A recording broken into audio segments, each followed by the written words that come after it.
ಹರಿ ಓಂ ಸಾಯಿರಾಮ್ ಸ್ನೇಹಿತರೆ, ಇವತ್ತು ನಾವು ಏನು ಟಾಪಿಕ್ ನೋಡ್ತಾ ಇದ್ದೀವಿ ಅಂದರೆ, ನಿಮ್ಮ ಪ್ರೀತಿಯ ವ್ಯಕ್ತಿ ನಿಮಗೇನಾದರೂ ಮೋಸ ಮಾಡ್ತಾ ಇದ್ದಾರಾ ಅಥವಾ ಅವ್ರು ನಿಮ್ಮ ಜೊತೆ ಕರೆಕ್ಟಾಗಿದ್ದಾರಾ, ನೀವು ಅವ್ರನ್ನ ನಂಬೋದಾ ಬೇಡವಾ ಅನ್ನೋ ಅಂಥದ್ದನ್ನು ನಾವು ನೋಡ್ತಾ ಇದ್ದೀವಿ.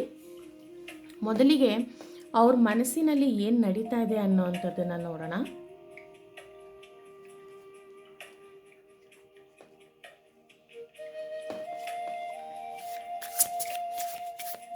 Thank you universe.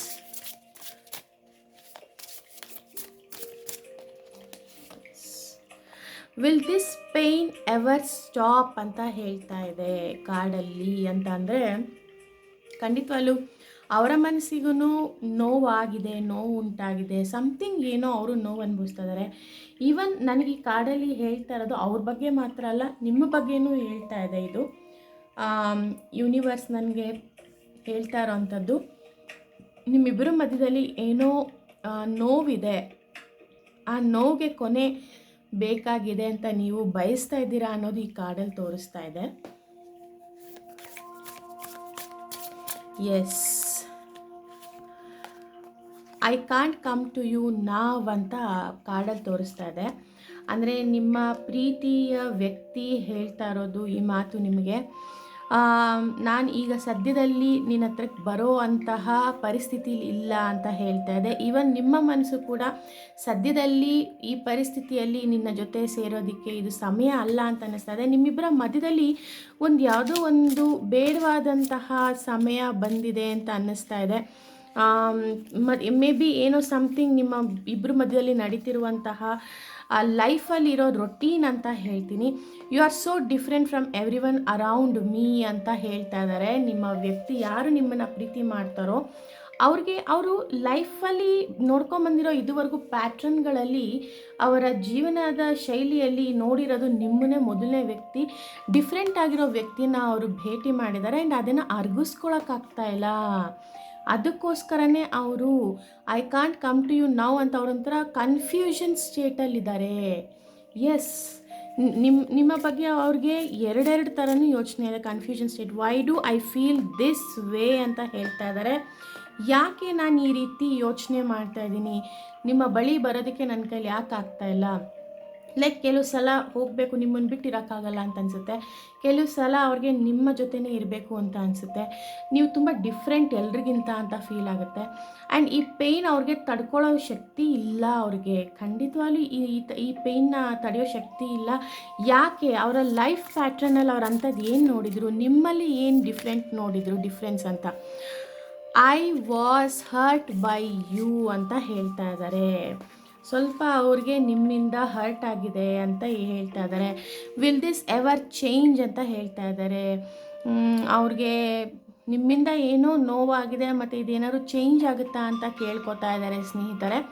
ಖಂಡಿತವಾಗ್ಲೂ ಯಾಕೆ ಅವರು ನಿಮ್ಮನ್ನು ಬಿಟ್ಟೋಗೋ ಮನಸ್ಸು ಮಾಡ್ತಿದ್ದಾರೋ ಅಥವಾ ಬಿಟ್ಟು ಹೋಗಿ ವಾಪಸ್ ಬರಬೇಕು ಅಂತ ಅಂದ್ಕೋತಾ ಇದ್ದಾರೆ. ಬಟ್ ಪ್ಯಾಟ್ರನ್ ಅವರ ಜೀವನದಲ್ಲಿ ಇರೋದು ಚೇಂಜಸ್ ಏನೋ ಕಾಣಿಸ್ತಾ ಇದೆ. ಆ್ಯಂಡ್ ಅವ್ರು ಸ್ವಲ್ಪ ಹೆದರ್ತಿದ್ದಾರೆ. ಡಿಫ್ರೆಂಟಾಗಿ ಕಾಣಿಸ್ತಾ ಇದೆ ಅವ್ರಿಗೆ ಜೀವನದಲ್ಲಿ. ಅವ್ರ ಮನಸ್ಸಿನ ಭಾವನೆ ಈ ರೀತಿ ಹೇಳ್ತಾ ಇದೆ ಅಂತ ಹೇಳ್ತಾ ಇದ್ದೀನಿ. ಯಾಕೆ ಅವ್ರಿಗೆ ಈ ಥರ ಎಲ್ಲ ಅನ್ನಿಸ್ತಾ ಇದೆ ಅನ್ನೋದನ್ನ ಆನ್ಸರ್ನ ನೋಡೋಣ. Is it over? ಅವ್ರಿಗೆ ಭಯ ಬಂದಿದೆ. ಅವ್ರಿಗೆ ನಿಮ್ಮನ್ನ ಬಿಟ್ಟು ಹೋಗೋಕ್ಕೆ ಇಷ್ಟ ಇಲ್ಲ. ಅವ್ರಿಗೆ ನಿಮ್ಮನ್ನ ಬಿಟ್ಟು ಹೋಗೋದಕ್ಕೂ ಇಷ್ಟ ಇಲ್ಲ. ಅವ್ರಿಗೆ ನಿಮ್ಮ ಜೊತೇಲಿ ಇರೋದಕ್ಕೂ ಆಗ್ತಾಯಿಲ್ಲ. ಸಮಥಿಂಗ್ ಅವ್ರಿಗೇನೋ ನಿಮ್ಮ ಬಗ್ಗೆ ಕೆಲವು ಸಲ ಭಯ ಹುಟ್ಕೋತಾ ಇದೆ ಅನ್ನೋದು ಮಾತ್ರ ಖಂಡಿತವಾಗ್ಲೂ ಗೊತ್ತಾಗ್ತಾ ಇದೆ ಸ್ನೇಹಿತರೆ. ಅವ್ರಿಗೆ ಏನಂದರೆ ಅವ್ರ ಜೀವನದಲ್ಲಿ ನೋಡಿರೋ ಅನುಭವಗಳಿಂದ ಅವ್ರಿಗೆ ಬಂದಿರೋ ಒಂದೇ ಸಮ ಪ್ಯಾಟ್ರನ್ಗಳು ಡಿಫ್ರೆಂಟ್ ನೋಡಿರೋದ್ರಿಂದ ನೀವು ಒಬ್ಬರು ಹೊಸದಾಗಿ ಸಿಕ್ಕಿರೋದು. ಅವ್ರು ಅದನ್ನು ಅರ್ಗಿಸ್ಕೊಳ್ಳೋ ಶಕ್ತಿ ಇಲ್ಲ, ಡೈಜೆಸ್ಟ್ ಮಾಡ್ಕೊಳ್ಳೋ ಶಕ್ತಿ ಇಲ್ಲ ಅನ್ನೋದು ಮಾತ್ರ ಈ ಕಾರ್ಡ್ಗಳಲ್ಲಿ ನಾವು ನೋಡ್ಬೋದು. ಯಾಕೆ ಅವ್ರು ಆ ರೀತಿ ಯೋಚನೆ ಮಾಡ್ತಾ ಇದ್ದಾರೆ, ಅವರ ಜೀವನದಲ್ಲಿ ಏನಾಗಿತ್ತು ಅಂಥದ್ದು, ಮತ್ತು ಅವರು ಯಾಕೆ ಈ ರೀತಿ ಯೋಚನೆಗಳನ್ನು ಮಾಡ್ತಾ ಇದ್ದಾರೆ. ಮೇ ಬಿ ನಿಮ್ಮ ಹತ್ರ ಹೇಳ್ಕೊಂಡಿದ್ದಾರೋ ಇಲ್ಲ ಹೇಳ್ಕೊಂಡಿರೋದು ಅವ್ರಿಗೆ ಸ್ವಿಚ್ ಆಫು ಆನು ಆ ರೀತಿ ಎಲ್ಲ ಪರಿಸ್ಥಿತಿ ಆಗ್ತಾ ಇದೆ ಅಂತ ಹೇಳ್ತೀನಿ. ಮನಸ್ಸು ನಿಮಗೂ ಕನ್ಫ್ಯೂಷನ್ ಸ್ಟೇಟಲ್ಲಿ ಇಡಿಸ್ತಾ ಇದ್ದಾರೆ, ನಿಮಗೂ ತುಂಬ ತಲೆಗೆ ಇಡೋ ಥರ ಮಾಡ್ತಾ ಇದ್ದಾರೆ. ಆ ರೀತಿ ಆಗೋದಕ್ಕೆ ಮೇ ಬಿ ಅವ್ರಿಗೆ ಚೈಲ್ಡ್ಹುಡ್ ಟ್ರಾಮಾ ಇತ್ತಾ, ಅಥವಾ ಅವರ ಜೀವನದಲ್ಲಿ ಭೇಟಿಯಾದಂತಹ ವ್ಯಕ್ತಿಗಳಿಂದ ಅವರು ನೋವು ತಿಂದಿದ್ರ, ಏನಾದರೂ ಅವ್ರಿಗೆ ಲೈಫಲ್ಲಿ ನಡಿಬಾರ್ದಂತಹ ಘಟನೆಗಳು ನಡೆಯುತ್ತಾ, ಅವ್ರಿಗೇನಾದ್ರು ಅಂಥದ್ದನ್ನು ಮಾನಸಿಕವಾಗಿ ನೋಡ್ತಿದ್ದಾರೆ, ಅಥವಾ ಅವ್ರ ಲೈಫ್ ಪ್ಯಾಟ್ರನ್ನು ಅವರ ಜೀವನ ಶೈಲಿಯಲ್ಲೇ ಅಂಥದ್ದನ್ನು ನೋಡಿರ್ಲಿಲ್ವಾ ಅನ್ನೋ ನೋಡೋಣ. ಎಕ್ಸ್ಪೀರಿಯನ್ಸಿಂಗ್, ಎಸ್ ನೋಡಿ, ನಾನು ಹೇಳಿದ್ನಲ್ಲ, ಅವರ ಜೀವನದಲ್ಲಿ ಎಕ್ಸ್ಪೀರಿಯನ್ಸ್ ಮಾಡೋಕ್ಕಾಗದೇ ಇರೋವಂಥದ್ದನ್ನು ಅವ್ರು ಎಕ್ಸ್ಪೀರಿಯನ್ಸ್ ಮಾಡಿದ್ದಾರೆ ಅಂತ ಇದರಲ್ಲಿ ಹೇಳ್ತಾ ಇದೆ. ಈ ಕಾರ್ಡಲ್ಲಿ ನಾವು ಖಂಡಿತವಾಗ್ಲೂ ನೋಡ್ಬೋದು ಸ್ನೇಹಿತರೆ, ಅವ್ರಿಗೇನೋ ಎಕ್ಸ್ಪೀರಿಯನ್ಸ್ ಆಗಿದೆ ಅವ್ರ ಜೀವನದಲ್ಲಿ. ಓಕೆ, ಆ ಎಕ್ಸ್ಪೀರಿಯನ್ಸಿಂದ ಅವ್ರಿಗೆ ಅದನ್ನು ಇನ್ನೂ ಮರೆಯೋದಕ್ಕಾಗ್ತಾ ಇಲ್ಲ. ಅವರ ಜೀವನದಲ್ಲಿ ಅವರು ಯಾವ ರೀತಿ ತಗೋಬೇಕು ಅಂತ ಅವ್ರಿಗೆ ಗೊತ್ತಾಗ್ತಾ ಇಲ್ಲ ಅಂತ ಹೇಳ್ತೀನಿ. ಎಸ್, ಆ ಎಕ್ಸ್ಪೀರಿಯನ್ಸ್ ಏನಿರ್ಬೋದು ಅನ್ನೋವಂಥದ್ದನ್ನು ನೋಡೋಣ. ಆರ್ಡಿನರಿನೆಸ್, ಅವರ ಜೀವನದಲ್ಲಿ ಆರ್ಡಿನರಿನೆಸ್ನ ಜೀವನ ನೋಡಿದ್ದಾರೆ. ಮೇ ಬಿ ಅವ್ರಿಗೆ ಲೈಕ್ ಏನಂದರೆ ನಾರ್ಮಲ್ ಆಗಿರುವಂಥ ಪ್ಯಾಟ್ರನ್ ನೋಡಿರ್ಬೋದು. ನಿಮ್ಮ ಜೊತೆ ಸೇರಿದಾಗ ಅವ್ರಿಗೇನೋ ಡಿಫ್ರೆಂಟು, ತುಂಬ ಸ್ಪೆಷಲ್ ಅಂತ ಅನಿಸಿದೆ. ಖಂಡಿತವಾಗ್ಲೂ ಇದು ಅನಿಸಿದೆ ಸ್ನೇಹಿತರೆ. ಆ ಸ್ಪೆಷಲ್ನೆಸ್ನ ಅವ್ರಿಗೆ ತಡ್ಕೊಳ್ಳೋ ಶಕ್ತಿ ಇಲ್ಲ. ಕೆಲವ್ರಿಗೆ ಏನಾಗುತ್ತೆ ಗೊತ್ತಾ, ಬಡವರಾಗೇ ಇರ್ತಾರೆ, ಫುಲ್ ಕಂಪ್ಲೀಟ್ ಬಡವರಾಗಿ ಬರ್ತಿದ್ದಂಗೆ, ಆರ್ಡಿನರಿ ಜೀವನ ನೋಡ್ತಿದ್ದಂಗೆ ಸಡನ್ನಾಗಿ ಹೆಚ್ಚು ಯಾರು ಪ್ರೀತಿನೂ ತೋರಿಸಿರಲ್ಲ ಮನೇಲಿ. ಚೈಲ್ಡ್ಹುಡ್ಡಿಂದನೂ ಅವ್ರಿಗೆ ತಂದೆ ತಾಯಿ ಪ್ರೀತಿ ಸಿಕ್ಕಿರೋದಿಲ್ಲ, ಅಥವಾ ಸರಿಯಾಗಿ ಅವ್ರ ಮೇಲೆ ಗಮನ ಕೊಡೋದಕ್ಕಾಗಿರೋದಿಲ್ಲ. ಅವರ ಜೀವನ ಶೈಲಿ ತುಂಬ ಸಾಧಾರಣವಾಗಿರೋವಂಥದ್ದಿರುತ್ತೆ. ಸಡನ್ನಾಗಿ ನೀವು ಸಿಕ್ಕಿದಾಗ ಅವ್ರಿಗೆ ಲಕ್ಸುರಿ ಲೈಫ್ ತೋರಿಸಿದಾಗ, ಅಥವಾ ಅವ್ರಿಗೆ ಹೆಚ್ಚಾದ ಪ್ರೀತಿಯನ್ನು ತೋರಿಸಿದಾಗ ಅರಗಿಸ್ಕೊಳ್ಳೋದಕ್ಕೆ ಕಷ್ಟ ಆಗುತ್ತೆ. ಎಸ್, ಹೌದು, ಇದು ಸತ್ಯ ಅಂತ ಹೇಳ್ತೀನಿ ಸ್ನೇಹಿತರೆ. ಕೆಲವರಿಗೆ ಹೆಚ್ಚಾದ ಪ್ರೀತಿ, ಹೆಚ್ಚಾದ ಲಕ್ಸುರಿನೆಸ್ನ ತೋರಿಸಿದಾಗ, ಅತಿಯಾದಂತಹ ಒಲವನ್ನು ಅವ್ರ ಮುಂದೆ ನೀವು ವ್ಯಕ್ತಪಡಿಸಿದಾಗ ಅವ್ರಿಗೆ ಅದನ್ನು ಅರಗಿಸ್ಕೊಳ್ಳೋ ಶಕ್ತಿ ಇರೋದಿಲ್ಲ. ಯಾಕಂದರೆ ಅವ್ರ ಜೀವನ ಪರ್ಯಂತ ಅಂಥದ್ದನ್ನು ನೋಡಿರೋದಿಲ್ಲ. ಅದಕ್ಕೆ ಹೌದು ನೋಡಿ, ದ ಫೂಲ್ ಅಂತ ತೋರಿಸ್ತಾ ಇದೆ. ಅವರು ಹುಚ್ಚರ ಥರ ಯೋಚನೆ ಮಾಡ್ತಾ ಇದ್ದಾರೆ. ಅವ್ರಿಗೆ ಅರಗಿಸ್ಕೊಳ್ಳೋ ಶಕ್ತಿನೇ ಇಲ್ಲ. ಅವ್ರಿಗೆ ಜಾಲಿಯಾಗಿದ್ದಾರೆ. ಎಸ್, ನಿಮ್ಮ ಪ್ರೀತಿ ಸಿಕ್ಕಿದಾಗ ಅವ್ರು ತುಂಬ ಸಂತೋಷ, ನೋಡಿ ತುಂಬ ಸಂತೋಷವಾಗಿದ್ದಾರೆ. ಬಟ್ ಅವ್ರಿಗೆ ಅದೇ ಇನ್ನೊಂದು ಕಡೆ ಡೇಂಜರ್ ಅಂತಲೂ ಫೀಲ್ ಆಗ್ತಾ ಇದೆ ಅವ್ರಿಗೆ. ಓಕೆ, ನಾನೆಲ್ಲೋ ಡೇಂಜರಲ್ಲಿ ಕಾಲಿಡ್ತಾ ಇದ್ದೀನಿ, ಏನೋ ಆಗುತ್ತೆ, ಇಷ್ಟು ನನ್ನ ಲೈಫಲ್ಲಿ ನಾನು ಇಂಥ ಪ್ರೀತಿನ ನೋಡೇ ಇರಲಿಲ್ಲ, ಇಂತಹ ಸಂದರ್ಭಗಳು ನನ್ನ ಜೀವನದಲ್ಲಿ ಯಾವ ದಿವಸನೂ ಬಂದಿಲ್ಲ, ಆದರೆ ಈಗ ನನಗೆ ಈ ರೀತಿ ಕಾಣಿಸ್ತಾ ಇದೆ. ಆ ವ್ಯಕ್ತಿನ ನಾನು ನಂಬೋದಾ? ನಾನು ಅವ್ರನ್ನ ಇಷ್ಟಪಡ್ತಾ ಇರೋದು ಸರಿನಾ? ಅವರಿಂದ ನಾನು ಜೀವನ ಪರ್ಯಂತ ಚೆನ್ನಾಗಿರ್ತೀನ, ಇಲ್ಲ ನಾನು ಹೋಗ್ತಾರೋ ದಾರಿ ಸರಿ ಇದೆಯಾ ಅಂತ ಅವ್ರಿಗೆ ಅದೇ ಯೋಚನೆಯಲ್ಲಿದ್ದಾರೆ. ಎಸ್, ಅವ್ರು ಸಂತೋಷವಾಗಿದ್ದಾರೆ. ಬಟ್ ಆದರೆ ನೀವು ಸಿಕ್ಕಿದಾಗ ಸಂತೋಷವಾಗಿದ್ರೂ ಅವ್ರಿಗೇನು ಅಂತ ಅಂದರೆ ಅದನ್ನು ಅರಗಿಸ್ಕೊಳ್ಳೋ ಶಕ್ತಿ ಇಲ್ಲ. ಓಕೆ, ಆ ರೀತಿ ಅವ್ರ ಮನಸ್ಥಿತಿ. ಶೇರಿಂಗ್, ಎಸ್, ಅವ್ರಿಗೆ ಕೆಲವರು ಶೇರ್ ಮಾಡ್ಕೋತಾರೆ, ಕೆಲವರು ಶೇರ್ ಮಾಡ್ಕೋತಾವಲ್ಲ. ಅವ್ರಿಗೆ ಪರಿಸ್ಥಿತಿ ಹೇಗಾಗಿದೆ ಅಂತಂದರೆ ಶೇರ್ ಮಾಡ್ಕೊಳ್ಳೋಕ್ಕೂ ಕಷ್ಟ ಆಗ್ತಾಯಿದೆ ಅವ್ರಿಗೆ. ಸೊ ಸ್ನೇಹಿತರೆ, ಇಲ್ಲಿ ಶೇರ್ ಮಾಡ್ಕೋಬೇಕು ಅವರು ನಿಮ್ಮ ಹತ್ರ ಪ್ರತಿಯೊಂದು. ಅವ್ರು ಏನು ಒಳಗಡೆ ನೋವು ಅನುಭವಿಸ್ತಾ ಇದ್ದಾರೆ, ಅಥವಾ ಅವ್ರಿಗೆ ಏನು ಸಮಸ್ಯೆ ಆಗಿದೆ, ಅದನ್ನು ಅವರು ನಿಮ್ಮ ಹತ್ರ ಶೇರ್ ಮಾಡ್ಕೋಬೇಕಾಗತ್ತೆ. ಅವ್ರು ಏನೇನು ಇದನ್ನು ವ್ಯಕ್ತಪಡಿಸದೆ ಹೋದರೆ ನಿಮಗೂ ಅರ್ಥ ಆಗಲ್ಲ. ಆ್ಯಂಡ್ ಒಳಗಡೆ ಏನೇನಿದೆ ಅಂತ ಅವ್ರ ಬಗ್ಗೆ ಅವರು ಅರ್ಥ ಮಾಡ್ಕೋಬೇಕು. ಸ್ವಲ್ಪ ಅವರ ಜೀವನದ ಬಗ್ಗೆ, ಅವರ ಜೀವನದ ಶೈಲಿ, ಅವ್ರು ಯಾವುದ್ರ ಒಳಗಡೆ ಅವರು ಬಳಲ್ತಾ ಇದ್ದಾರೆ ಅನ್ನೋದನ್ನು ಅವರು ತಿಳ್ಕೋಬೇಕು ಅನ್ನೋದನ್ನು ಇದು ಕಾರ್ಡಲ್ಲಿ ಹೇಳ್ತಾ ಇದೆ. ಶೇರಿಂಗ್ ಮಾಡೋದು ಭಾಳ ಒಳ್ಳೆಯದು ಅಂತ. ಬಹುಶಃ ಅವ್ರ ಜೀವನದಲ್ಲಿ ಶೇರ್ ಮಾಡೋದೇ ಕಮ್ಮಿ ಅನಿಸುತ್ತೆ. ಕೆಲವು ಸಲ ನಿಮಗೆ ಅನಿಸುತ್ತೆ ತುಂಬ ಸೀಕ್ರೆಟಿವ್ ಆಗಿದ್ದರೆ ಏನು ಹೇಳ್ಕೊಳ್ಳೋದೇ ಇಲ್ಲ. ಕೆಲವು ಸಲ ಸಮಥಿಂಗ್ ನಿಮಗೇ ಆ ಡಾಟ್ಸ್ನ ಕನೆಕ್ಟ್ ಮಾಡೋದಕ್ಕಾಗೋದಿಲ್ಲ. ಲೈಕ್ ಅಂದರೆ ಅವ್ರು ಹೇಳೋ ಮಾತಿಗೂ ಅವ್ರಿರೋ ಇದಕ್ಕೂ ನಡವಳಿಕೆಯಲ್ಲಿ ಏನೋ ಮುಚ್ಚಿರ್ತಿದ್ದಾರೆ ಅನ್ನೋ ಫೀಲ್ ಆಗುತ್ತೆ. ಎಸ್, ಇದರಿಂದ ನಿಮಗೆ ಫೈಟಿಂಗ್ ಕೂಡ, ನಿಮ್ಮಲ್ಲಿ ಜಗಳ ಕದನಗಳು ಆಗ್ತಾಯಿದೆ. ಏನು ನಡೀತಾ ಇದೆ ಸರಿಯಾಗಿ ಹೇಳ್ಕೊಳ್ಳೋದಿಲ್ಲ, ಅಥವಾ ಏನೇನೋ ನಿಮಗೆ ಅವ್ರು ಮಾಡ್ತಾ ಇರುವಂತಹ ಕೆಲಸಗಳಿಂದ ತಪ್ಪಾಗಿ ತಿಳ್ಕೊಳ್ಳೋ ಅಂಥದ್ದನ್ನು ಮಾಡ್ಕೊಂಬಿಡ್ತಾರೆ, ಅಥವಾ ಅವ್ರು ತಪ್ಪಾಗಿ ತಿಳ್ಕೊಂಬಿಡ್ತಾರೆ, ಅಥವಾ ವರ್ತನೆ ಮಾಡ್ತಾರೆ. ನಿಮಗೆ ಎಲ್ಲವೂ ಯಾಕೆ ಈ ಥರ ಆಗ್ತಾಯಿದೆ ಅನ್ನೋವಂತಹ ಮನಸ್ಸಿಗೆ ಭಾಸ ಆಗೋ ಥರ ನಿಮಗೆ ಅವರು ಮಾಡ್ತಾರೆ. ಎಸ್, ಇಬ್ಬರ ಮಧ್ಯದಲ್ಲೂ ಇದೇ ವಿಷಯಕ್ಕೆ ಗೊತ್ತಿಲ್ಲದೆ ಏನೇನೋ ಆಗ್ತಾ ಇರೋದ್ರಿಂದ ಮನಸ್ಸು ಬಿಚ್ಚಿ ಮಾತಾಡ್ತಾ ಇಲ್ಲ ಅನ್ನೋದನ್ನು ಹೇಳ್ಬೋದು. ಓಪನ್ ಹಾರ್ಟೆಡ್ ಆಗಿ ಎಲ್ಲ ಹೇಳ್ಕೊಳ್ತಾ ಇಲ್ಲ, ಅದರಿಂದ ಸಮಸ್ಯೆಗಳು ನೋಡ್ತಿದ್ದೀರಾ ಅಂತ ಹೇಳ್ತೀನಿ. ಎಸ್, ಪೇಷನ್ಸ್ ಬೇಕು ಎಲ್ಲವೂ. ಕೆಲವು ಸಲ ತುಂಬ ಚೆನ್ನಾಗಿರ್ತಾರೆ, ಕೆಲವು ಸಲ ತುಂಬ ವಲ್ಗರಾಗಿ, ತುಂಬ ಒಂಥರ ಸಿಟ್ಟು, ಬೇಜಾರು, ಡಿಪ್ರೆಷನಲ್ಲಿರೋರ ಥರ ಅವರು ಆಡ್ತಾರೆ. ತುಂಬ ಪೇಷನ್ಸ್ ಬೇಕು ಅವ್ರಿಗೆ. ಅವ್ರ ಜೀವನದಲ್ಲಿ ಪೇಷನ್ಸ್ನೇ ಕಳ್ಕೊಂಬಿಟ್ಟಿದ್ದಾರೆ. ಸಖತ್ ರೂಢಾಗಿ ನಡ್ಕೋತಾರೆ ಕೆಲವು ಸಲ. ಆ ರೀತಿ ಎಲ್ಲ ವರ್ತನೆ ಮಾಡ್ತಾ ಇರ್ತಾರೆ ಅವರು. ಯಾಕೆ ಈ ರೀತಿ ಅವರು ವರ್ತನೆ ಮಾಡೋದ್ರಿಂದ ಸ್ಲೋ ಡೌನ್ ಆಗಬೇಕು. ನೀವು ಸ್ವಲ್ಪ ಅಂದರೆ ಕಾಮಾಗಿ ತಗೋಬೇಕಾಗುತ್ತೆ. ಅವರ ಪರಿಸ್ಥಿತಿನ ನೀವು ಅರ್ಥ ಮಾಡ್ಕೋಬೇಕಾಗುತ್ತೆ. ನಿಮಗೆ ಅವರು ಒಳ್ಳೆಯ ವ್ಯಕ್ತಿನೇ, ಒಳ್ಳೆಯ ವ್ಯಕ್ತಿ ಆದರೂ ಅವರು ಜೀವನ ನಡ್ಸ್ಕೊಂಡು ಬಂದಿರೋ ದಾರಿ ಸ್ವಲ್ಪ ಏರುಪೇರಿದೆ, ಸರಿಯಾಗಿ ಬಂದಿಲ್ಲ ಅನ್ನೋದನ್ನು ನೀವು ಖಚಿತವಾಗಿ ನೋಡ್ಬೋದು. ಕಾರ್ಡಲ್ಲಿ ಅವರ ಜೀವನ ಶೈಲಿಯಲ್ಲಿ ಸಾಕಷ್ಟು ತರ್ಕಬದ್ಧವಾಗಿ ಇಲ್ಲದೇ ಇರೋ ಅಂಥದ್ದನ್ನು ನೀವು ನೋಡ್ಬೋದು. ಎಸ್, ಅವ್ರಿಗೆ ಅವರ ಮನಸ್ಸು ಹೂವಿನ ಮನಸ್ಸಿನ ಥರ. ಕೆಲವು ಸಲ ತುಂಬ ಹರ್ಟ್ ಆಗಿಬಿಡ್ತಾರೆ. ಚಿಕ್ಕ ಚಿಕ್ಕ ವಿಷಯಕ್ಕೂ ಬೇಜಾರು ಮಾಡ್ಕೋತಾರೆ, ಸಖತ್ತು ನೋವು ಬಾಧೆ ಅನುಭವಿಸ್ತಾರೆ. ಅವ್ರಿಗೆ ತಡ್ಕೊಳ್ಳೋ ಶಕ್ತಿ ಇರೋದಿಲ್ಲ, ಅವ್ರಿಗೆ ಅಷ್ಟು ಬೇಜಾರು ಮಾಡ್ಕೋತಾರೆ. ಸಮ್ಟೈಮ್ಸ್ ರೆಬೆಲ್ ಆಗಿ ಆಡ್ತಾರೆ. ಸಾಕಷ್ಟು ಕೋಪ ಮಾಡ್ಕೊಳ್ಳೋದು, ತುಂಬ ಜೋರು ಮಾಡೋದು, ಬಜಾರಿತನ ಅಂತಾರಲ್ಲ, ಲೈಕ್ ರೂಡಾಗಿ ನಡ್ಕೊಳ್ಳೋದು ಮಾಡ್ತಾರೆ. ಸಮ್ಟೈಮ್ಸ್ ಹೂವಿನ ಥರ ನಿಮ್ಮ ಜೊತೆ ಚೆನ್ನಾಗಿರ್ತಾರೆ. ಅವರ ಕ್ಯಾರೆಕ್ಟರ್ ಈ ರೀತಿ ಆಡೋದು ನೋಡಿದ್ರೆ ಎಲ್ಲೋ ಸ್ವಲ್ಪ ಹುಚ್ಚು ಜಾಸ್ತಿ, ಯಾಕಾದರೂ ಈ ರಿಲೇಷನ್ಶಿಪ್ಗೆ ಬಂದು ನಾನು ಅನ್ನೋ ಥರ ನಿಮಗೆ ಅವರು ವರ್ತನೆ ಮಾಡಿ ಅವರು ಆ ಥರ ಆಡ್ತಾರೆ. ಬಟ್ ಸ್ನೇಹಿತರೆ, ಅವರು ಹೀಲಪ್ ಆಗಬೇಕಾಗಿದೆ. ಖಂಡಿತವಾಗ್ಲೂ ಅವರ ಜೀವನದಲ್ಲಿ ಹೀಲ್ ಆಗಬೇಕು. Going with the flow. ನೀವು ಕೂಡ ಆ ಫ್ಲೋ ಅಲ್ಲಿ ಹೋಗ್ತಾ ಇದ್ದೀರಾ. ಏನು ನಡೀತಾ ಇದೆ ಅದನ್ನು ನೋಡ್ತಾ ಇದ್ದೀರಾ, ಅದನ್ನು ಅರ್ಥಕೊಳ್ಳೋಕ್ಕೆ ಟ್ರೈ ಮಾಡ್ತಾ ಇದ್ದೀರಾ. ನಿಮಗೂ ಸಾಕಷ್ಟು ಅವರ ವರ್ತನೆ ನೋಡಿ ಏನು ನಡೀತಾ ಇದೆ ಅಂತ ಸ್ಲೋ ಡೌನ್ ಆಗಿ ನೀವು ಅರ್ಥ ಮಾಡ್ಸೋಕ್ಕೆ ಪ್ರಯತ್ನ ಮಾಡ್ತಾ ಇದ್ದೀರಾ ಅವ್ರಿಗೂ. ಆಮೇಲೆ ಅವ್ರಿಗೂ ಮನಸ್ಸು ತಿಳಿ ಆಗೋದಕ್ಕೆ ನೋಡ್ತಾ ಇದ್ದೀರಾ. ಅವರು ಕೂಡ ಪ್ರಯತ್ನ ಮಾಡ್ತಾಯಿದ್ದಾರೆ. ಬಟ್ ಅವ್ರು ಸಮಥಿಂಗ್ ಅವ್ರಿಗೆ ಹೀಲಿಂಗ್ ಬೇಕಾಗಿದೆ ಅವ್ರಿಗೆ. ಎಸ್, ಹೇಳಿದ್ನಲ್ಲ, ಟ್ರಾನ್ಸ್ಫಾರ್ಮೇಷನ್ ಬೇಕಾಗಿದೆ ಅವ್ರಿಗೆ. ಅವರ ಜೀವನದಲ್ಲಿ ಟ್ರಾನ್ಸ್ಫಾರ್ಮೇಷನ್ನು ಈ ಥರ ಆಡ್ತಾ ಇರೋ ವ್ಯಕ್ತಿ ಟ್ರಾನ್ಸ್ಫಾರ್ಮೇಷನ್ ಬೇಕಾಗಿದೆ. ಹೊಸ ನ್ಯೂ ಬಿಗಿನಿಂಗ್ಸ್ ಬೇಕಾಗಿದೆ. ಅವರ ಜೀವನದಲ್ಲಿ ಎಲ್ಲವೂ ಸರಿಯಾಗಿ ಆಗಬೇಕು ಅನ್ನೋದೊಂದು ಬೇಕಾಗಿದೆ.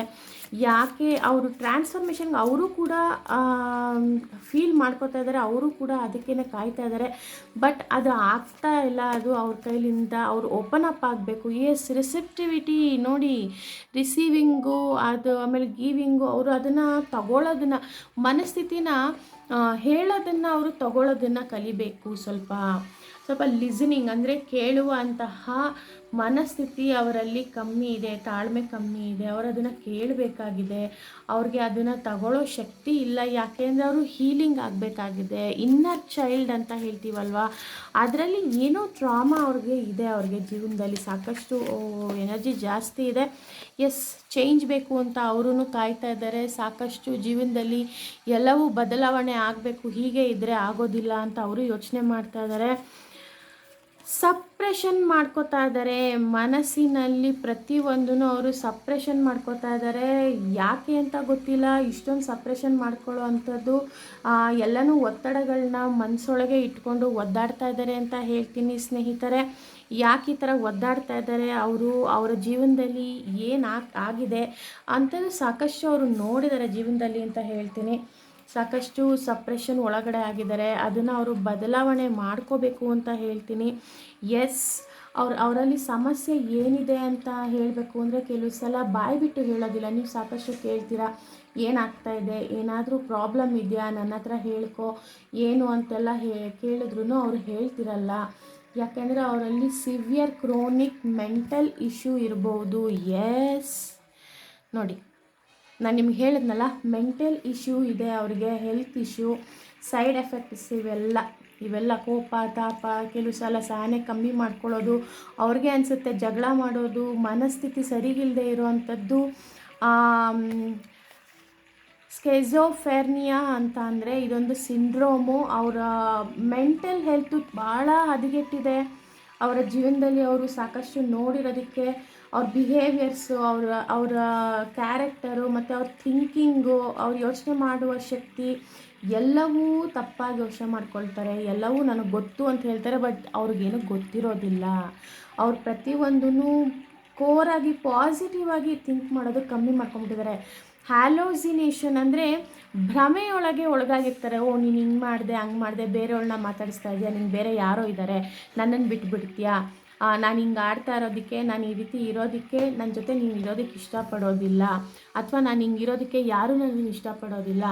ಅದೇ ನೋಡಿ ಇಲ್ಲಿ ಬಂದಿದ್ದು ಡಿಫ್ರೆಂಟ್ ಆಗಿದೆ ಎಲ್ರಿಗಿಂತ ಅಂತಂದರೆ, ನೀವು ತಡಿತಾ ಇದ್ದೀರಾ, ಅವ್ರನ್ನ ನೀವು ತಡಿತಾ ಇದ್ದೀರ. ಖಂಡಿತವಾಗ್ಲೂ ಅವರ ಪ್ರತಿಯೊಂದು ಅವರ ಬಿಹೇವಿಯರ್ನ ನೀವು ತಡ್ಕೊಂಡು ಸಮಾಧಾನ ಮಾಡ್ತಾ ಇದ್ದೀರ. ಅವ್ರಿಗೆ ಅದು ಅರ್ಗಿಸ್ಕೊಳಕ್ಕಾಗ್ತಾಯಿಲ್ಲ. ಈ ರೀತಿ ಹಿಂಗೆ ಮಾಡ್ತಾ ಇದ್ದಾರಲ್ಲ ಇವರು ಕರೆಕ್ಟಾಗಿದ್ದಾರೆ ವ್ಯಕ್ತಿ, ಇವರು ಈ ಥರ ಮಾಡ್ತಾ ಇದ್ದಾರಲ್ಲ, ನಾನು ಇಷ್ಟೆಲ್ಲ ಹೀಗೆಲ್ಲ ಹಾಡಿದ್ರು ನನ್ನ ಜೊತೆನೇ ಇದ್ದಾರೆ, ಸೊ ನನ್ನಿಂದ ಇವ್ರಿಗೆ ಏನು ಬೇಕಾಗಿದೆ, ಯಾಕೆ ಇವ್ರು ಈ ಥರ ಆಡ್ತಾ ಇದ್ದಾರೆ ಅಂತ ಕೆಲವು ಸಲ ಅವ್ರಿಗೆ ಒಂದು ಯೋಚನೆ ಬರುತ್ತೆ. ಕೆಲವು ಸಲ ಅವ್ರಿಗೆ ಇಲ್ಲ ನಾನು ಬದಲಾಗಬೇಕು ಅಂತಲೂ ಯೋಚನೆ ಮಾಡ್ತಾರೆ.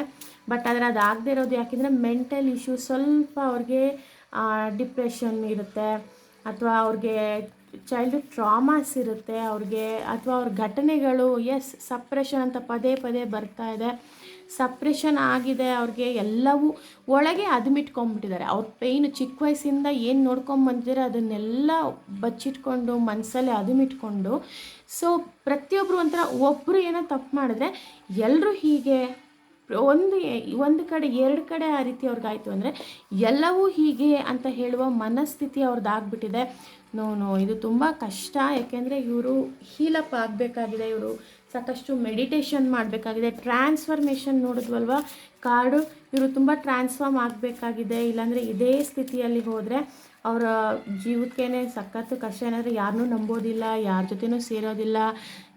ಪಾರ್ಟಿಸಿಪೇಷನ್ ಇಲ್ಲಿ ಏನು ತೋರಿಸ್ತಾ ಇದೆ, ನಾನೇ ಹೇಳಿದ್ನಲ್ಲ, ಮೆಡಿಟೇಷನಲ್ಲಿ ಪಾರ್ಟಿಸಿಪೇಟ್ ಮಾಡಬೇಕಾಗುತ್ತೆ, ಯೋಗ ಮಾಡಬೇಕಾಗುತ್ತೆ, ಚಕ್ರ ಹೀಲಿಂಗ್. ನನಗೆ ಈ ಕಾರ್ಡ್ ನೋಡ್ತಾ ಇದ್ದರೆ ಅವರು ಚಕ್ರ ಹೀಲಿಂಗ್ ಮಾಡ್ಕೋಬೇಕು ಅಂತ ಅನ್ನಿಸ್ತಾ ಇದೆ. ಆದಷ್ಟು ಮೂಲಾಧಾರ ಚಕ್ರ ಬ್ಲಾಕೇಜ್ ಇರುತ್ತೆ, ಸೊ ಅವ್ರಿಗೆ ಎಲ್ಲವೂ ಏನಾಗ್ತಾ ಇರುತ್ತೆ ಅಂದರೆ ಪ್ರಾಬ್ಲಮ್ ಎಲ್ಲ ಬ್ಲಾಕೇಜ್ ಆಗುತ್ತೆ. ಕೇಳಿ, ಒಂದು ಚಕ್ರ ಏನಾದರೂ ಬ್ಲಾಕೇಜ್ ಆಯಿತು ಅಂದರೆ ಎಲ್ಲ ಚಕ್ರನೂ ಇಂಟರ್ಲಿಂಕ್ ಇರುತ್ತೆ, ಎಲ್ಲವೂ ಬ್ಲಾಕೇಜ್ ಆಗೋಕ್ಕೆ ಸ್ಟಾರ್ಟ್ ಆಗುತ್ತೆ. ಸೊ ಆ ರೀತಿ ಆಗಬಾರ್ದು ಅಂತ ಅಂದರೆ ಅವ್ರಿಗೆ ಆದಷ್ಟು ವಿಘ್ನೇಶ್ವರ ಗಣೇಶನ ಪೂಜೆ ಮಾಡೋದಕ್ಕೆ ಹೇಳಿ. ಓಂ ಗಣಪತಿ ನಮಃ ಅಂತ 108 ಬಾರಿ 108 ಟೈಮ್ಸ್ ಅವರು ಹೇಳ್ಕೊಳ್ತಾ ಗಣೇಶನ ಮೆಡಿಟೇಷನ್ ಮಾಡಬೇಕಾಗತ್ತೆ. ಯಾಕೆಂದರೆ ಮೂಲಾಧಾರ ಚಕ್ರಕ್ಕೆ ಕೇತು ಅಧಿಪತಿಯಾಗಿದ್ದರೆ ಕೇತುವಿಗೆ ಗಣೇಶನ ಪೂಜೆ ಮಾಡಬೇಕು ಅಂತ ಹೇಳ್ತೀವಿ ನಾವು. ಸೊ ಆದಷ್ಟು ಇವರು ಗಣೇಶನ ಪೂಜೆ ಮಾಡಿದರೆ ಇವ್ರಿಗಿರೋ ಅಂತಹ ಕ್ರೋನಿಕ್ ಮೆಂಟಲ್ ಇಶ್ಯೂಸ್ ಏನೇನಿದೆ, ಅವರು ಮೈಂಡನ್ನು ಸ್ಥಗಿತಗೊಳಿಸ್ಕೊಳ್ಳೋದಂಥದ್ದು, ಪ್ರಾಬ್ಲಮ್ಸು ಇಲ್ಲದೆ ಇರೋ ಅಂಥದ್ದು, ಇಂತಹ ಪ್ರಾಬ್ಲಮ್ಸ್ ಇರೋದನ್ನು ಅದನ್ನು ತಡೆಗಟ್ಟಬೇಕಾಗುತ್ತೆ. ಅದರಿಂದನೇ ನಿಮ್ಮ ಮಧ್ಯದಲ್ಲಿ ಒಂದು ರಿಲೇಷನ್ಶಿಪ್ಪಲ್ಲಿ ಪ್ರಾಬ್ಲಮ್ ಆಗ್ತಾ ಇದೆ. ಅದಕ್ಕೆ ನಿಮಗೆ ಅವರು ಬಿಟ್ಟು ಹೋಗ್ತಾರಾ ಇಲ್ವಾ ಅನ್ನೋದೊಂದು ನಿಮಗೂ ಅನ್ನಿಸುತ್ತೆ. ಕೆಲವು ಸಲ ಅವ್ರು ಆಡೋದು ನೋಡಿದ್ರೆ ನಿಮಗೆ ಹೇಗೆ ಸರಿ ಮಾಡೋದು ಅಂತ ಅನ್ನೋ ಅಷ್ಟು ಬೇಜಾರಾಗುತ್ತೆ. ಡೋಂಟ್ ವರಿ ಸ್ನೇಹಿತರೆ, ಇದು ಆ್ಯಕ್ಚುಲಿ ಇದೆಲ್ಲ ಆಗ್ತಾ ಇರೋದು ಅವರ ಚೈಲ್ಡ್ಹುಡ್ ಟ್ರಾಮಾ ಇರುತ್ತೆ ಅವರ ಜೀವನದಲ್ಲಿ. ಯೂನಿಯನ್ ಟರ್ಮ್ಸ್ ಆಲ್ರೆಡಿ ಆನ್ಸರ್ ನಿಮಗೆ ಸಾಕಷ್ಟು ಬರ್ತಾ ಇದೆ. ನಿಮಗೆ ಒಂದೊಂದಾಗೆ ನಾನು ನಿಮಗೆ ಹೇಳ್ತೀನಿ. ಸ್ನೀಕಿ ಅಂತ ಇದೆ, fake profile, hiding themselves, plotting social media. ಅವ್ರು ಏನಾಗ್ಬಿಟ್ಟಿದೆ ಅಂದರೆ ಆಚೆ ಕಡೆ ಎಲ್ಲ ಅವ್ರ ಬಗ್ಗೆ ಫೇಕ್ ಪ್ರೊಫೈಲ್ ಅಂದರೆ ಅವ್ರ ಬಗ್ಗೆ ಅವರು ತೋರಿಸ್ಕೊತಾ ಇಲ್ಲ. ಅಂದರೆ ಒಳಗಡೆ ಅವರು ಎಷ್ಟು ನೋವು ತಿಂತಾ ಇದ್ದಾರೆ, ಅಥವಾ ಒಳಗಡೆ ಅವರ ಮನಸ್ಥಿತಿನೇ ಬೇರೆ ಥರ ಇದ್ದರು ಜನಗಳ ಮುಂದೆ ಅವರು ನಾರ್ಮಲ್ ಆಗಿದ್ದೀನಿ ಅನ್ನೋ ಥರ ತೋರಿಸ್ಕೊಳ್ತಾ ಇದ್ದಾರೆ. ಆ ರೀತಿ ಮಾಡ್ಕೋತಾ ಇದ್ದಾರೆ. ಆ್ಯಂಡ್ ಅವ್ರ ಬಗ್ಗೆ ಅವರೇ ಹೈಡ್ ಮಾಡ್ಕೊತಾ ಇದ್ದಾರೆ. ಓಕೆ, ಮನಸ್ಸಿನಲ್ಲಿ ಅವರು ಇದು ಮಾಡ್ಕೊತಾ ಇದ್ದಾರೆ. ಫೇಕ್ ಪ್ರೊಫೈಲ್ ಅಂದರೆ ನಾನು ಹಾಗೆ ಹೀಗೆ ಅಂತ ಎಲ್ಲರ ಮುಂದೆನೂ ಹೇಳ್ಕೊಂಡು ಕೊಚ್ಕೊಂಡು, ಬಟ್ ಅವ್ರ ಜೊತೆ ಇರೋರು ಗೊತ್ತಿರುತ್ತೆ ಇವರು ಹೇಗೆ ಏನು ಎತ್ತ ಅಂತ.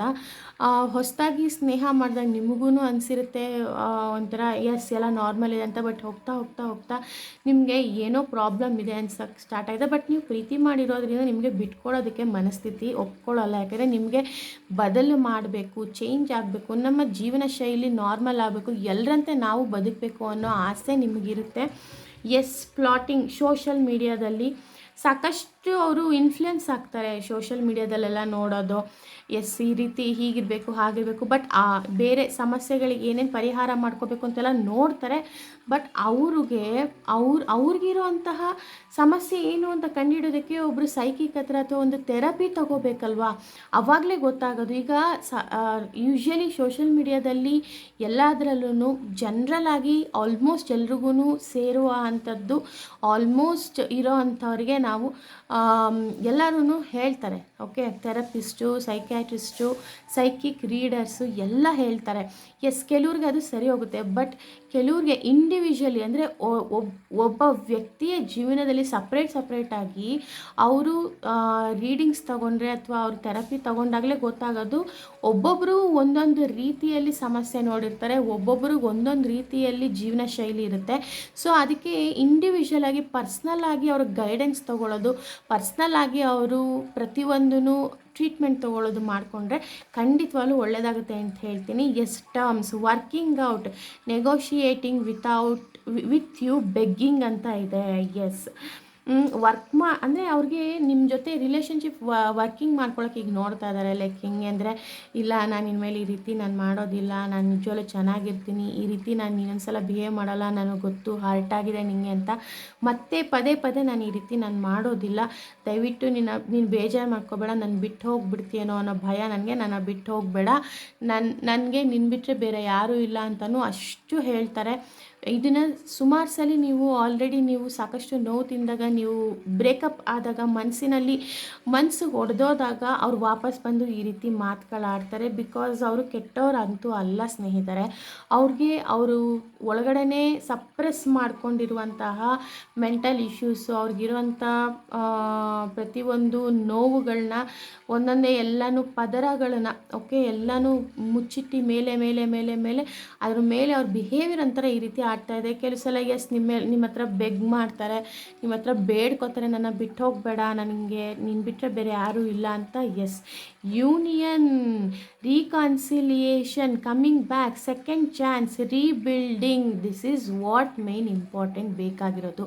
ಆದಷ್ಟು ನೀವಿಬ್ಬರು ರೀಬಿಲ್ಡ್ ಆಗುತ್ತೆ, ನಿಮ್ಮ ಲೈಫು ಸೆಕೆಂಡ್ ಚಾನ್ಸ್ ಖಂಡಿತವಾಗ್ಲೂ ಸಿಗುತ್ತೆ, ಅವ್ರಿಗೂ ಸಿಗುತ್ತೆ, ನಿಮಗೂ ಸಿಗುತ್ತೆ. ನೀವು ಒಳ್ಳೆಯ ವ್ಯಕ್ತಿಗಳು ನೀವಿಬ್ಬರು.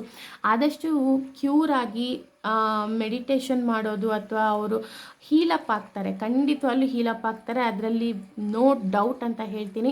ಅವ್ರು ಹೀಲಪ್ ಆಗಿ ನೀವು ಅವ್ರ ಜೊತೆ ಸಮರಸವಾಗಿ ಜೀವನದಲ್ಲಿ ತುಂಬ ಚೆನ್ನಾಗಿರ್ತೀರ ಅಂತ ಹೇಳ್ತೀನಿ. ಮತ್ತು ವಾಪಸ್ ಬರ್ತಾರೆ, ಅವರು ನಾರ್ಮಲ್ ಆಗ್ತಾರೆ, ಇಲ್ಲ ನಾರ್ಮಲ್ ಆಗಿ ಬಂದಿರ್ಬೋದು ನಿಮ್ಮ ಹತ್ರ. ಖಂಡಿತವಾಗ್ಲೂ ಅದನ್ನು ನೀವು ಚೇಂಜಸ್ ಕಾಣ್ತಾ ಇರ್ತೀರ, ನೋಡ್ತಾ ಇರ್ತೀರ ಅಂತ ನಾನು ಹೇಳಬಲ್ಲೆ. ಕೆಲವ್ರಿಗೆ ಬರುವಂತಹ ಸಮಯ ಆಗಿದೆ.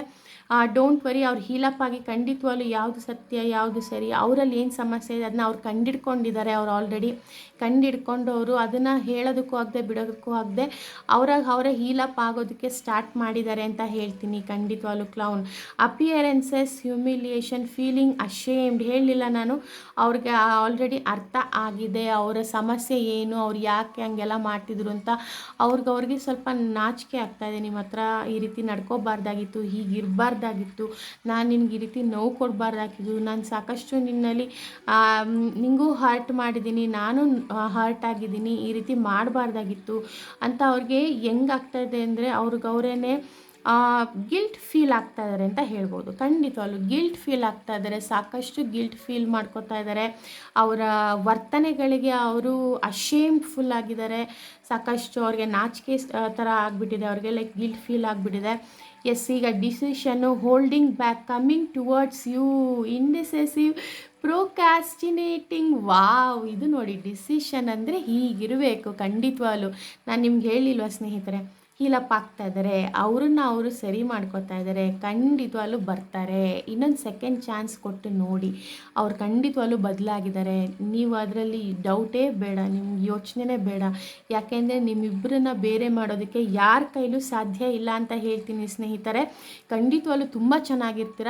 ಕೆಲವು ಸಲ ಏನಾಗುತ್ತೆ, ಕೆಲವು ರಿಲೇಷನ್ಶಿಪ್ಪಲ್ಲಿ ಮೂರನೇ ವ್ಯಕ್ತಿಗಳು ಮಧ್ಯದಲ್ಲಿ ಬಂದು ಆ ವ್ಯಕ್ತಿಯ ಮಾತು ಕೇಳಿ ಅವರು ಆ ರೀತಿ ಎಲ್ಲ ನಿಮ್ಮ ಜೊತೆ ಕೆಟ್ಟದಾಗಿ ರೀತಿಯಲ್ಲಿ ವರ್ತನೆ ಮಾಡಿದ್ರೆ ಅದು ತಪ್ಪು ಅಂತ ನಾನು ಹೇಳ್ತೀನಿ. ಆದರೆ ಮೆಂಟಲ್ ಇಶ್ಯೂ ಇದ್ದಾಗ ಅವರು ಚಿಕ್ಕ ವಯಸ್ಸಿನ ಚೈಲ್ಡ್ ಟ್ರಾಮಾದಲ್ಲಿ ಬೆಳೆದಿದ್ದಾಗ ಅವ್ರ ನೋವನ್ನ ಕಷ್ಟಗಳನ್ನ ನೋಡ್ಕೊಂಡು ಬಂದವ್ರಿಗೆ ಪಾಪ ಅವ್ರು ಯಾರ ಹತ್ರ ಹೇಳ್ಕೊತಾರೆ? ಅವರಲ್ಲೇ ಆ ನೋವನ್ನ ಚಿಕ್ಕ ವಯಸ್ಸಿಂದ ಆ ರೀತಿ ಬಂದಾಗ ಅದನ್ನು ಒಳಗಡೆನೆ ಮುಚ್ಚಿಟ್ಕೊಂಡು ಅದೊಂಥರ ಒಳಗಡೆನೆ ಅವ್ರಿಗೆ ನೋವು ತಿಂದು ಬಿಹೇವಿಯರಲ್ಲಿ ಚೇಂಜಸ್ ಆಗಿರುತ್ತಲ್ವ, ಅದನ್ನು ಅವರೇ ಚೇಂಜ್ ಮಾಡ್ಕೋಬೇಕು. ಖಂಡಿತವಾಗ್ಲೂ ಅವ್ರು ಆ ಪ್ರೋಸೆಸ್ಸಲ್ಲಿದ್ದಾರೆ.